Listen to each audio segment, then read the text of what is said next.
May libreng parking para sa mga bisikleta at libreng shower pa. Ito ang bagong pasilidad ng Marikina na makikita dito sa Jacmar Street na malapit lang sa City Hall. Proyekto ang end-of-trip cycling facility ng Marikina LGU at Department of Transportation.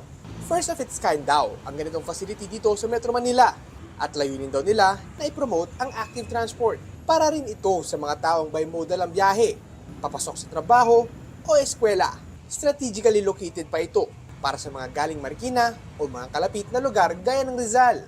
Marami kasing dumaraang pampublikong sasakyan papunta sa iba't ibang lugar, hindi lang sa Marikina. Nandun siya dun sa mga nearby terminals kung saan kami gusto namin pumunta, katulad ng terminal ng Antipolo, ng papunta ng Quezon City. Kaya yung access namin napakaganda. Kaya naman approve ito sa bike advocate na si Koy Castillo. Pwede rin kasing maligo ng libre rito ang mga siklista kapag pinark na nila ang kanilang bike bago sumakay sa mga PUV. Maganda na meron tayong mga facility to help us freshen up para naman mukha tayong disente kapag humarap din tayo dun sa mga kausap natin. Plano ng LGU na maging community-owned ang facility na ito para in the future, bike enthusiast na mismo ang mga ngasiwa rito at mas maging swak sa kanilang pangangailangan ang pasilidad. Paalala na lang sa mga gagamit.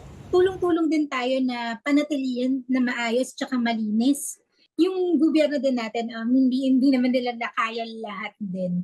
So, nasa sa atin din kung paano rin natin naaalagaan, kung ano yung binigay din sa atin. Sana nga mas dumami pa ang nagbibisikleta dahil healthy ito para sa atin at kay inang kalikasan. Mobile Journal, Event Rinki po hatid ang muka ng balita.